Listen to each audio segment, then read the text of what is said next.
Hello students, आइए start करें आज का सेशन। आज के सेशन में हम सीखेंगे लीनियर सर्च। के पहले सेशन में हमने सीखा लीनियर सर्च है क्या और इसकी टाइम कॉम्प्लेक्सिटी कैसे फाइंड आउट करते हैं। तो फंक्शन लिखने से पहले प्लीज़ आप हमारे चैनल को सब्सक्राइब ज़रूर करें अगर आपने हमारे चैनल को सब्सक्राइब नहीं किया हुआ। तो चलिए स्टार्ट करते हैं लीनियर सर्च। तो लीनियर सर्च का फंक्शन जब भी लिखना है आपको, तो पहले कोई भी फंक्शन अगर लिखना हो तो पहले आपको फंक्शन का नेम लिखना होता है। तो यहाँ पे हम लीनियर सर्च फंक्शन का नेम ले रहे हैं। फंक्शन का नेम लिखने के बाद आपको राउंड ब्रैकेट्स डालनी है। राउंड ब्रैकेट्स के बाद आपको कर्ली ब्रैकेट का सेट लिखना है। तो अब ये एक बेसिक ब्लॉक बन चुका है हमारा फंक्शन का, जिसमें हम लीनियर सर्च की स्टेटमेंट्स लिखेंगे। इस लीनियर सर्च फंक्शन को क्या करना है, इसको दी गई वैल्यू को एरे में से ढूंढना है और हमें उसका इंडेक्स लाकर देना है। तो इस फंक्शन को ये काम पूरा करने के लिए क्या क्या चीजें चाहिए, इसको तीन चीजें चाहिए। एक तो इसको एरे का नेम चाहिए, तो हमने पहला आर्गुमेंट दे दिया एंट एरे का नेम स्क्वायर ब्रैकेट डाल के। और सेकंड क्या चाहिए, सेकंड इससे चाहिए कि एरे की टोटल वैल्यूज कितनी है, एरे का साइज क्या है, तो सेकंड आर्गुमेंट ये दे दिया। और थर्ड क्या चाहिए, जो वैल्यू इससे सर्च करवानी है, तो वो वेरिएबल हमने सर्च नेम का ले लिया। सर्च वेरिएबल में वो वैल्यू होगी जो ये ढूंढेगा एरे में से। तो इस फंक्शन को लिखना सीखते सीखते हम इसके केसेस भी डिस्कस करेंगे कि इस फंक्शन को कौन कौन से केसेस फेस करने पड़ते हैं वैल्यू को ढूंढने के लिए। तो मान लो कि अगर हमने जो वैल्यू सर्च करनी है वो हमेशा पहली ही इंडेक्स पे है, तो लीनियर सर्च को क्या करना होगा और ऐसे केस को क्या कहते हैं। तो कौन सा केस हम डिस्कस पहले कर रहे हैं कि जो वैल्यू ढूंढनी है वो एरे के बिगिनिंग में ही रखी हुई है। तो ऐसा करने के लिए क्या लिखना होगा, तो ऐसा करने के लिए लिखना होगा if search equal to A of 0। तो अगर सर्च वाली वैल्यू 0th इंडेक्स पर रखी हुई है तो वो हमें क्या रिटर्न करे, इफ हमें 0 रिटर्न करे। तो 0 रिटर्न करेगा ये फंक्शन अगर वैल्यू बिगिनिंग में ही रखी होगी। तो ऐसा लिखने से हमारे पास 0 इंडेक्स आया करेगा। तो अब फंक्शन के आगे हमें डाटा टाइप लिखनी पड़ती है, रिटर्निंग डाटा टाइप। यहां पे हमने रिटर्न डाटा टाइप लिख दी इंट, क्योंकि 0 वैल्यू क्या है, इंटीजर टाइप की है। इंडेक्स 0 रिटर्न कर रहा है ये फंक्शन जो कि इंटीजर वैल्यू है, तो इसलिए वहां पे हमने उसकी रिटर्न डाटा टाइप इंटीजर लिख दी। अगर आप INT नहीं भी लिखते तो भी वो ऑटोमेटिकली उसे इंट ही लेता, क्योंकि C++ का कंपाइलर यहां पे ऑटोमेटिकली इंट ले लेता है अगर हम कोई भी डाटा टाइप नहीं लिखते। तो ये linear search function integer type की वैल्यू रिटर्न करेगा।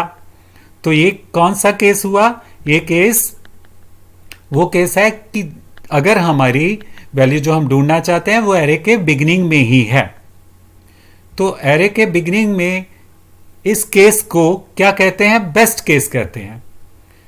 Best case occurs when searching element is at the first index. Best case बन जाता है अगर सर्च होने वाला एलिमेंट पहली ही इंडेक्स पे मिलता है। इस केस में एक ही कंपैरिजन करना पड़ेगा फंक्शन को। कितने कंपैरिजन, नंबर ऑफ कंपैरिजन किसके इक्वल होंगे, ओनली 1। तो इस तरह से बिग O नोटेशन के मुताबिक टाइम कॉम्प्लेक्सिटी O ऑफ 1 लिखी जाएगी अगर हमारा फंक्शन बिगनिंग वाली वैल्यू को ही सर्च करता है। तो अब नेक्स्ट केस जरूरी नहीं है कि यही केस हो, वैल्यू कहीं पे भी रखी हो सकती है।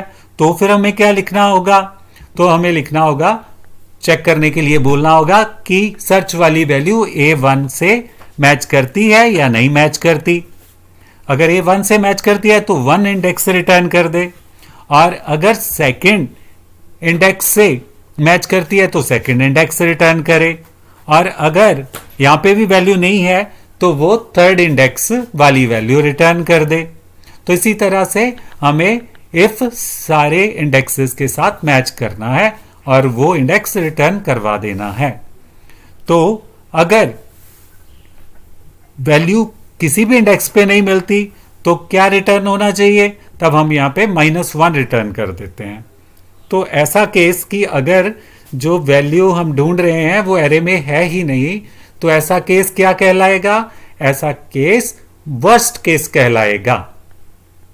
तो worst case occurs when searching element is not present in the array. Worst case कौन सा होता है? जब ढूंढे जाने वाली वैल्यू एरे में प्रेजेंट ही नहीं है। तो इस केस में कंपैरिजन कितने करने पड़ते हैं? जितनी वैल्यूज उतने कंपैरिजंस।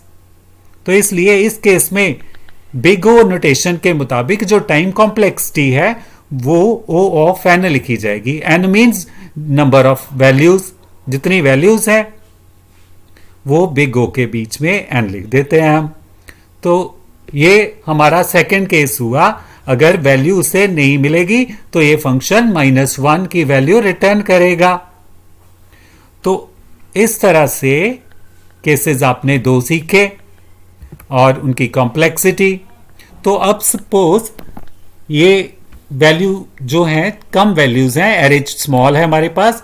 स्मॉल एरे के केस में इतनी स्टेटमेंट्स लिखनी आसान है। अगर एरे बड़ी होती तो इतनी स्टेटमेंट्स हम खुद लिखें अगर तो बहुत टाइम लगेगा और मुश्किल होगा। तो इसको शॉर्टकट करना चाहिए। शॉर्टकट करने के लिए हम क्या करेंगे? जो स्टेप हमें बार बार लिखना पड़ता है उसे हम एक बार लिखेंगे और जहां पे वैल्यू चेंज हो रही है वहां पे वेरिएबल ले लेंगे। तो यहां पे आप देख रहे हो, यहां पे 0 1 2 3 4 5 ये वैल्यू चेंज हो रही है, बाकी सारी स्टेटमेंट्स 5 जो हैं वो सेम है। तो यहां पे हम वेरिएबल ले रहे हैं। जहां पे वैल्यू चेंज हो रही है वहां पे वेरिएबल ले लेना चाहिए। और अब इन जो स्टेटमेंट्स अब ये बार बार लिखी हुई हैं उनको 1 टाइम लिख लेना है। कितने बार लिखना है? 1 टाइम लिखना है। और फिर इसके बाद हमें ये बताना है कि वेरिएबल की वैल्यू कितनी बढ़ेगी हर स्टेप में। हर स्टेप में एक एक करके बढ़ेगी। तो अब इनको करली ब्रैकेट्स के बीच में डाल के ऊपर लूप वाइल लिख लेना है, या फॉर भी लिख सकते हैं। यहां पे हम वाइल लूप लिख रहे हैं। तो वाइल लूप की कंडीशन हमने देनी है v < 4 कि v की वैल्यू कहां तक जाए? 4 तक जाए। और v की वैल्यू स्टार्ट कहां से हो? 0th इंडेक्स से। v की वैल्यू 0th इंडेक्स से स्टार्ट हो रही थी, आपने नोटिस किया स्टार्टिंग में। तो इस तरह से ये स्टेप्स हमारे शॉर्ट हो गए। तो अब ये जो फंक्शन हमारा क्या करेगा? अगर इसको वैल्यू मिल जाएगी तो वो इंडेक्स रिटर्न कर देगा, नहीं मिलेगी तो -1 रिटर्न करेगा। तो आई होप कि आपको अच्छे से फंक्शन लिखना आया होगा, पता चला होगा। तो अब प्रोग्राम लिखना सीखते हैं। तो प्रोग्राम कैसे लिखना है? सबसे पहले बेसिक स्ट्रक्चर लिखनी है प्रोग्राम की, include stdio.h। फिर हमने जो फंक्शन सीखा वो हमने पूरे का पूरा फंक्शन लिख लिया। अब फंक्शन के बाद हमने एंट मेन राउंड ब्रैकेट लिखनी है, क्योंकि सी के प्रोग्राम को मेन फंक्शन जरूर चाहिए, लिखा होना चाहिए सी के प्रोग्राम में मेन फंक्शन। तो यहां पे मेन को आपने इस तरह से लिखना है, एंट मेन और करली ब्रैकेट्स फिर रिटर्न 0। ये भी एक मेन लिखने का तरीका है। तो अब इसके बाद आपको क्या करना है? इसके बाद अब हमें एरे लेनी है। तो एरे फिक्स्ड एरे हमने ले ली है। जब हम फिक्स्ड एरे ले लेते हैं तो इसको एरे इनिशियलाइजेशन भी बोलते हैं। जब इनिशियलाइजेशन मीन्स जब एरे में हम खुद ही अपनी तरफ से वैल्यू रख दें तो वो क्या कहलाती है?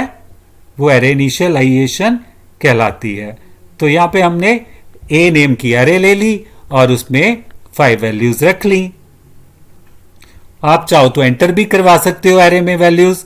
और इसके बाद हमने क्या करना है, इसके बाद हम चाहते हैं, हमने printf फंक्शन लिख लिया यहां पे, और printf फंक्शन को परसेंटेज डी बता दिया कि इसे एक इंटीजर की वैल्यू प्रिंट करनी है। तो अब कॉमे के बाद हम सीधा फंक्शन कॉल कर रहे हैं। तो इस तरह से भी फंक्शन कॉल किया जा सकता है। फंक्शन के बीच में हमने फंक्शन कॉल कर लिया, तो जो आपने फंक्शन बनाया लीनियर सर्च, और राउंड ब्रैकेट में हमने इसको 3 वैल्यूज दी। एक हमने एरे का नेम दिया, सेकंड 5 वैल्यू लिखी हमने, 5 मींस एरे में टोटल वैल्यूज कितनी है 5, वो बता दिया। और कॉमा डाल के तीसरे नंबर पे हमने बता दिया इसे 338 ढूंढना है, एरे में से 338 वैल्यू को ढूंढना है ए एरे में से। तो अब ये तीनों वैल्यूज जो है वो फंक्शन के पास जाएंगी, ए एरे चले जाएगी फंक्शन के पास, 5 वैल्यू ए एस में चली जाएगी, 338 सर्च में चला जाएगा, और वो एरे में से ढूंढेगा कि है, ये वैल्यू तो है नहीं, तो इस केस में ये हमें -1 रिटर्न करेगा। तो ये फंक्शन क्या था, इस फंक्शन का ये काम था कि ये हमें ढूंढे जानी वैल्यू, जो भी वैल्यू हम ढूंढ रहे हैं उसका इंडेक्स रिटर्न कर दे और उसे प्रिंट कर दे। तो इस तरह से ये इंडेक्स -1 प्रिंट करेगा इस केस में। तो अगर आप 338 की जगह कोई और वैल्यू दे दो तो वो उसका इंडेक्स प्रिंट कर देगा।